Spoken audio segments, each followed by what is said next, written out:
5 ભાઈ હોય કે 4 ભાઈ હોય મેં આગળ નીકળ્યું સગા ભાઈને નથી ગમતું કે હું રહી ગયો તું આગળ પહોંચી ગયો, હું રહી ગયો તું આગળ પહોંચી ગયો, આવી પરિસ્થિતિ. નહીં તો પેલા તો એવું તો સપોર્ટ કરતા, કુટુંબનો ભાઈ ન હોય તો બીજાને ભાઈચારાથી રહેતા હતા મારી પાસે. અત્યારે તો પૈસાની લાય ભાઈની અંદર આખું એટલું બધું ઓલું ખરાબ કરી નાખી પરિસ્થિતિ કે ભાઈ નથી એની રીતના રહીએ, પણ ક્યારેક કાળ એવો ચડી જાય, એ ક્ષણિક હોય.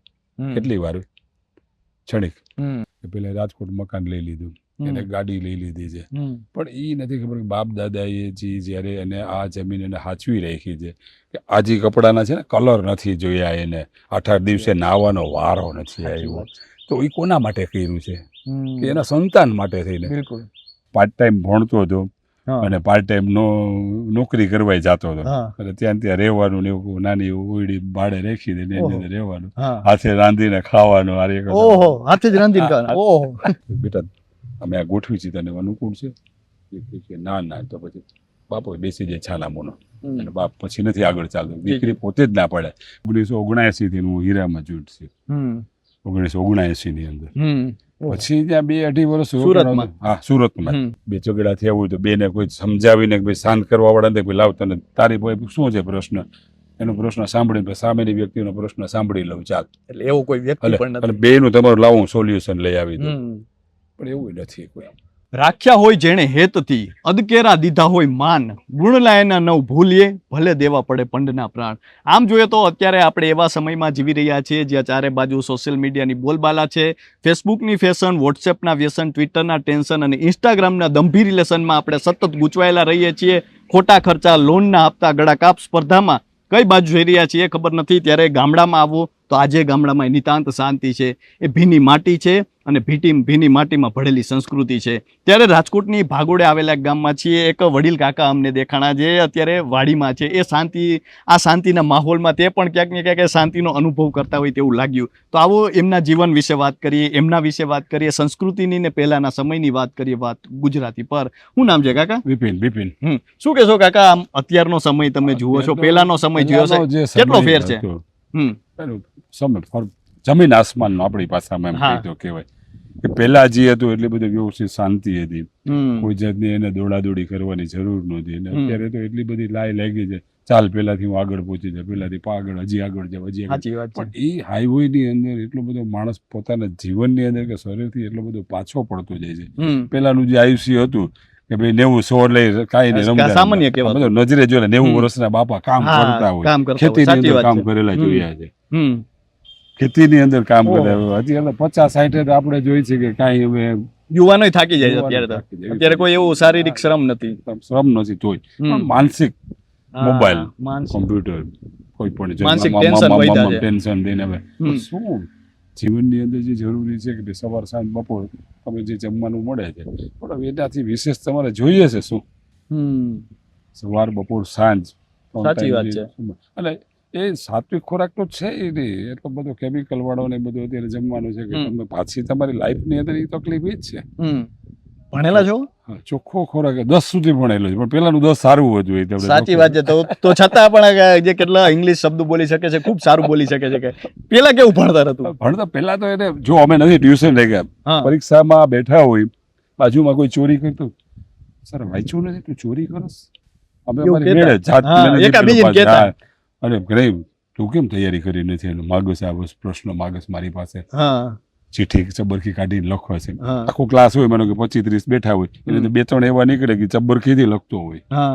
અમારા વખતે હતું જ નહીં કાંઈ. ચોરી એટલે મેં ગુનો ગણતા કે સર વાંચતો નથી, ધ્યાન નથી આપતો ને. અત્યારે આવું બધી અમારી પાસે શિક્ષકો કેવા હતા? માસ્તર શિક્ષકો તો એની વાત પૂછો ને. પીરિયડ એના અમે 45 મિનિટનો પીરિયડ હોય, હવે એની અંદર એક શિક્ષક ન હોય તો અમને બહાર રખડવા જવાની મનાય. બીજો કોઈ પણ શિક્ષક આવીને અમને ભણાવવા માટે બેસી જાય, ભલે આધ્યાત્મિક જ્ઞાન આપે, જે આપે, પણ બહાર નહીં જવાનું. આધ્યાત્મિક જ્ઞાન અપાતું? હા આપતા. એ દિવસે તો હતું બધું એ ટાઈપનું બધું. અમારે અહીંયા ગમજી સાહેબ વિરોડિયા કરીને એક હતા, આચાર્ય હતા. આજે હું એને યાદ કરું નથી. પોતે કોઈ પણ શિક્ષક ન હાજર હોય ને એટલે પોતે છે ને એ પીરિયડ પોતે આવી જાય, આધ્યાત્મિક જ્ઞાન જ આપતા. અને તમે 10 સુધી ભણ્યા, પછી કેમ ન ભણ્યા? પછી તો જનરલ ધંધા માટે છે, સાચી વાત તો એ કે હા. કાંઈક ગોળ મારે કરવું છે, કાંઈક મારે કરવું તો છે. તમને જ ઈચ્છા હતી? હા, કે મને કાંઈક પોતાને જ ઈચ્છા ઓહો. હતી. હા, તો પછી શું કર્યું?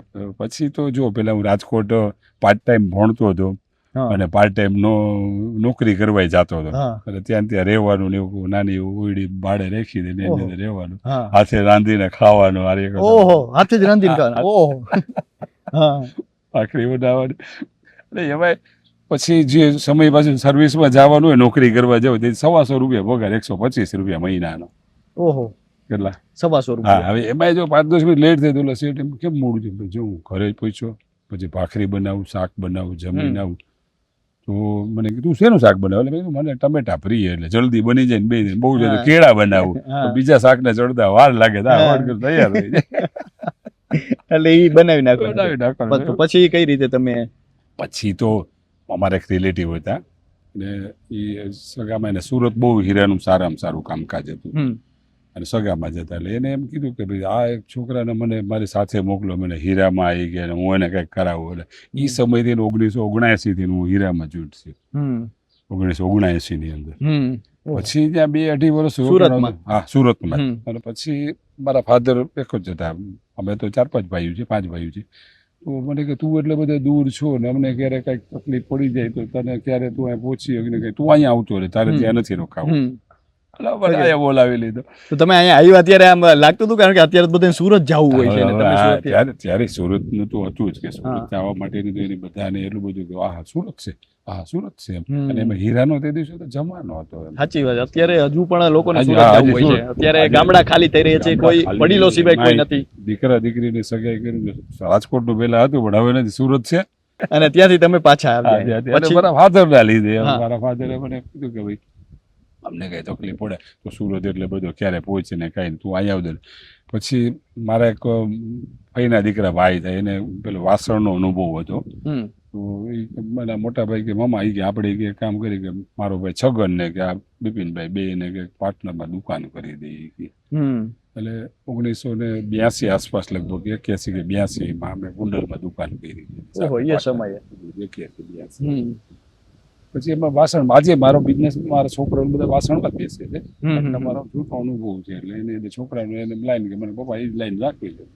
જે અનુભવ હોય આપણે નિવૃત્ત થઈ ગયા, એ સંભાળે રહે, આપણે ધરો જાય, આપણે ખેતીવાડી આવતો રહેવાનું. ઓહ, શા માટે આટલું બધું તમે કર્યું, ખૂબ સંઘર્ષ કર્યો અને ખૂબ જીવનમાં સફળ પણ થયા, તો શા માટે આ ખેતીવાડી આજે ગમે છે? અહીં કોઈ શાંતિનો અનુભવ થાય છે? શાંતિ માટે થઈ નથી તમને છેવી ચોખ્ખી. આવી શાંતિ ક્યાંય લાગી તમને? આટલું બધું તમે કર્યું. ઘરે મને એમ કે ત્યાં કઈ કામ છે આજે? મેં કાંઈ નહીં, મને જવું છે ત્યાં. એ પ્રકૃતિ અહીંયા છે, મજા આવે. પછી ભલે મને કે વર્ક નથી, કાંઈ નથી, હું તો આમ ત્યાં આમ આટા મારીશ અને વળી 11-11:30 થશે, જમવાનો ટાઈમ થઈ જશે તો અહીંયા ગેસ ને ચૂલો ને ગેસ ને રાખ્યો છે, શાક ને બધું લેવું, રોટલી ગરમ કરી લેવાની, જમી તમારી રીતે જ હજી મારી રીતે. પછી આરામ કરી લેવા 1:30 વાગ્યાથી. પછી 2:30-3:30 જયારે ઊંઘ ઉડે કે ઉડી જાય તો ભલે ના ઉડી હોય તો 4 વગાડી દેવાના. હા, આજકાલ આપણે જોયું કે સંબંધો એટલા બધા સારા નથી, અત્યારે પરિવારમાં પણ એકબીજા સાથે ભળતું નથી. તો શું લાગે છે કાકા કે આપણે કયા સમયમાં જીવી રહ્યા છીએ? પહેલા સંબંધો કેવા હતા, અત્યારે સંબંધોમાં શું લાગે છે? પહેલા જે સંબંધ હતા એકબીજા એટલા બધા, એટલે કુટુંબનો ભાઈ ના હોય તો બીજાને ભાઈચારાથી રહેતા હતા. મારી પાસે અત્યારે તો પૈસાની લાય ભાઈની અંદર આખું એટલું બધું ઓલું ખરાબ કરી નાખી પરિસ્થિતિ. પેલું આગળ નીકળી ગયો, હું રહી ગયો. 5 ભાઈ હોય કે 4 ભાઈઓ ને મેં આગળ નીકળી ગયો, સગા ભાઈને નથી ગમતું, હું રહી ગયો, તું આગળ પહોંચી ગયો, હું રહી ગયો, તું આગળ પહોંચી ગયો, આવી પરિસ્થિતિ. નહીં તો પેલા તો એવું તો સપોર્ટ કરતા. પેલા કાંઈ પણ એને જરૂરિયાત હોય કે ભાઈ મૂંઝાતો ને ખાલી 2 શબ્દો બોલે, મૂંઝાતો ને એટલી વાત આવે ને તો ઓલા અંદર હિંમત આવી જાય. સાચી વાત. આજકાલ એવું કહેવા વાળું કોઈ નથી, કોઈ છે જ નહીં. સંતાનો પણ ઇવન માતા પિતા અને સંતાનો વચ્ચે આવો સંબંધ નથી રહ્યો. સમય આ બધું જે સમય છે ને કુદરતી ઓલું અગાઉનું પેલી આગમ વાડી બાકી છે, એવો કળિયુગ આવશે તો અત્યારે એ પરિસ્થિતિ આવી જ ગઈ છે, એમાં કોઈ બાકી છે નહીં અત્યારે. આ વૃદ્ધાશ્રમો જોવો ત્યારે દુઃખ થાય ક્યારે? વૃદ્ધાશ્રમો જુઓ ત્યારે દુઃખ થાય ક્યારે? વૃદ્ધાશ્રમની અંદર જો એમાં 2 પ્રશ્ન છે કે હું મારા નેચરથી વાત કરું કે વડીલ ઘરમાં હોય ને, એટલે મેં તો ઘણા પ્રશ્નો સાંભળેલા છે. તો બપોરે જમવા બેઠા હોય, મારો સ્વભાવ એવો છે, આજે હું મારી વાત છે હોય જમી લેવાનું, કહેવાને મને આ કેમ નથી દીધું કે આ કેમ નથી. વડીલ એક એવો હોય છે મને આ શાક ખાવું જોઈએ તમે ન બને, મને આ ખાવું જોઈએ. આવડી નાની નાની આવી બાબતે 25% મોટા આ પ્રોબ્લેમ ઝઘડા છે ને થતા. પ્રોબ્લેમ થાય છે. પછી થોડુંક સંતાનનું હોય છે કે સંતાનની અંદર જે પેલું હોય કે ભાઈ અમને બે શાંતિથી રહેવા દો, તમે તમારી રીતે રહ્યો, નામ રહ્યું ને તેમ રહ્યું, એવું 25% એવી હોય છે. પછી થોડાક એવું હોય છે કે બિચારાને કોઈ હોતું નથી, અથવા તો પરિસ્થિતિ જ નબળી હોય છે કે છોકરા એનું માન કરીને ખાતા હોય અને એમાં બે વડીલો એને સાચવવા, એટલે એટલે થોડુંક એનેથી નહીં છે વૃદ્ધાશ્રમ. એટલે દરેક લોકો જો કદાચ સમજે પોતાની રીતે તો કદાચ આ પ્રશ્ન ન રહે. એટલે આ રીતે કેટેગરીમાં બે ત્રણ જોઈએ. એકને ગમતું નથી, એકને પરિસ્થિતિ નબળી છે, એકને પોતાના છે. મેં જેમ કીધું એમ કે ભાઈ મને જમવું ને તમે આ બનાવ્યું, પણ જે હોય તો થાળીમાં એવું જમી લે ને ભાઈ, તારે ખાવું છે એક રોટલી કે દોઢ રોટલી. મારા ઘરના એમ કે તમે પણ કોઈ શાકમાં નમક ન હોય નહીં બોલવાનું. તમે જમવા બેઠા તો બોલ્યા નહીં, તમે કાંઈ નહીં, તમને લાગે તો તમે તમારી રીતે ઉમેરી લ્યો. વાહ. કદાચ આજકાલ આવી બાબતો ઝઘડા મોટા થાય, પતિ પત્ની વચ્ચે ઝઘડા થાય છે સાહેબ. 100% 100% રસોઈમાં જીરીક નબળી હોય તો આમ બને તેમ બને, કાંઈ નહીં. પછી એવું જમીને જમવાથી કામ છે ને. તો છૂટા છેડા થઈ જાય છે એવી વાતોમાં જે કદાચ આપણે વિચારી પણ ન શકીએ. વિચારતા નહીં, સામાન્ય બાબતથી ને પેલું સામેનું માઇન્ડ એવું હોય છે. બેયના માઇન્ડ સરખા નથી મેચ થતા. બસ એક જ વાત, મને આમ શું કરવા કર્યું, મને આમ શું થયું, મને આમ ન કરવું જોઈએ. પણ એમને વિચારો થોડું શાંતિપૂર્વક રાખવું કરી. આજે જે કઈ ગુસ્સો ચડ્યો છે તમને, તો તમે એની અંદર સ્વાભાવિક 5-10 મિનિટ ખાલી શાંતિથી કઈ મોઢામાંથી એક શબ્દ નહીં બોલવાનું. ગુસ્સો આવે તો નહીં બોલવાનું, જો પછી મજા આવે. સાચી વાત છે. અને પછી ગુસ્સો ઉતરી જાય તો બોલ ચાલુ, પેલો 3 શબ્દ બોલે, પેલા 5 શબ્દ બોલી જાય. તકલીફ ન બોલવાના શબ્દ, ન બોલવાના 5 શબ્દ બીજા વધારાના બોલી જાય. પણ નથી બોલવાનું બંધ કરી દો, સામે ઘડી સમજી જાય જરાક આમ છે, વાંધો નહીં, આપણે શાંત થઈ જાય. આપણે કહીએ એમ કે ભાઈ, પછી એ મને પૂછે આજે પપ્પા જરાક વાતચીત આ છે, તો આપણે એને માર્ગદર્શન આપીએ. એવું નથી કે ભાઈ આમાં આમ છે, આ છે તેમ, હું કહું આમ કરતી. એની કઈ એની માંગ હોય તો આપણે એના ઉપર તારું છે તારું બરોબર, તું વિચારો છે તારા બરોબર છે, એમાં કઈ મારું પછી હવે અત્યારના સમયથી મારું નહીં. એ માઇન્ડસેટ પણ રાખવો પડે કે અત્યારના આધુનિક સમયના જે વિચારો છે એની સાથે મેચ થવાનું. અત્યારના યુવાનો કે જે મારું યુવાન, છોકરાઓ યુવાનો કે બહારના યુવાન જે છે કે એની ઉંમર પ્રમાણે એને સેટ થઈ જવાનું. મારી ઉંમર હતી એની હારે સેટ થઈ જવાનું. જીવનમાં આ જ મજા છે, બાકી તો ઠીક છે. તમે કાકા આટલું બધું જોયું છે, મોટા મોટા શહેરોમાં ફર્યા છો, ગામડામાં મજા છે કે શહેરમાં મજા છે? અત્યારે જો અમારી આ નિવૃત્તિ જીવન માટે થઈને અમને અહીંયા મજા બહુ આવે છે. કારણ કે એ હાઈવો ને ભાગદોડની જિંદગી જીવી લીધી છે, હવે નથી જીવી. હવે શાંતિથી ને જેમ સમય પસાર કરવો છે કરવાનો. બાકી તેથી દોડાદોડી અમે અમારા ઉંમરથી કરી લીધી છે, નથી કરી લીધી એવું નથી. રાજકોટ રહેતો હતો, આજે ડેમનો જે ઓલી તમે બોલો સોરઠિયા વડે ચોક છે ને જે જાય, હવે તો સાયકલ લઈને જવાનું, આમ ઢાળીઓ આમ ચડવાનું, વરી પાછા દીધી વાહન કઈ હતા. કપરો સમય પણ જીવનમાં આવ્યો હશે ક્યારેક, સંઘર્ષનો સમય. જે સમય જે છે એની સાથે ચાલ્યો રહેવાનું, બીજું કઈ નથી. આજકાલ તો નાની નાની વાતોમાં આપણે જોઈએ કે જીવન ટૂંકાવી નાખતા હોય બાળકો, કારણ કે નાની નિષ્ફળતા મળે છે. નિષ્ફળતાની જે વાત કરી એ વાત છે, નિષ્ફળતા નથી પહોંચતી. પછી જો એ થોડી વાર જ એકાંત શાંત અથવા તો કોઈને શાંત પાડવા વાળું હોય, મારી એક વાત સાંભળી લો, તો સમાજમાં એ નથી પાછા. આજે બે ઝઘડા થયા હોય તો બેને કોઈ સમજાવીને ભાઈ શાંત કરવા વાળા નથી, લાવ તને તારી શું છે પ્રશ્ન, એનો પ્રશ્ન સાંભળીને સામેની વ્યક્તિનો પ્રશ્ન સાંભળી લઉં, ચાલ. એટલે એવું કોઈ વ્યક્તિ પણ નથી, અને બેનું તમારું લાવું સોલ્યુશન લઈ આવી દઉં, પણ એવું નથી કોઈ. સાચી વાત છે. એવું જો હોય ને તોય આ પ્રશ્ન ન બને. નથી સમજાવવાળા એ બધા, એ ભલે ને એની રીતના રહીએ, નથી એને એવી કે ભાઈ નથી એની રીતના રહીએ, પણ ક્યારેક કાળ એવો ચડી જાય, એ ક્ષણિક હોય. કેટલી વાર ક્ષણિક. જો એ સમયે જ કોઈને સમજાવવાળો કે માર્ગદર્શન દેવાળો મળી જાય તો ઓટોમેટિક બધું શાંત પડી જવાનું છે. ગરમી નથી થતી તમને? પરસેવો વળી ગયો છે અત્યારે તો, એસી નું બધો સમય આવી ગયો છે ને. ગરમી નથી હવે અત્યારે આ ગરમી નથી ભાઈ, એકદમ જી તાપો એકદમ 40-42 ડિગ્રી હોય ત્યારે ગરમી. અત્યારે આ બધું ઠંડુ છે ને, એટલે એટલું બધું. ચોમાસામાં કેવું લાગે અહીંયા આવીને? ચોમાસામાં કેવું લાગે? મસ્ત. હા, ચોખ્ખી હવા. સાચી વાત તો ચોખ્ખી. જે સિટીની અંદર પ્રદૂષણ વાળી જે હવા હોય, હવે સ્વાભાવિક માનો કે મારે અહીંયા સાપોર જ કામકાજ છે, પણ ક્યારેક ક્યારેક છોકરાઓને બહાર જવું છે એમ કે 2 કલાક પપ્પા આજે તમારે બપોર પછી અહીંયા સંભાળવાનું રોકાવાનું. પણ પછી હું છેલ્લા કેટલા ટાઈમ તો લગભગ 5 વર્ષ એવું તો થઈ ગયું, નિવૃત્ત થઈને આવી ગયું છે.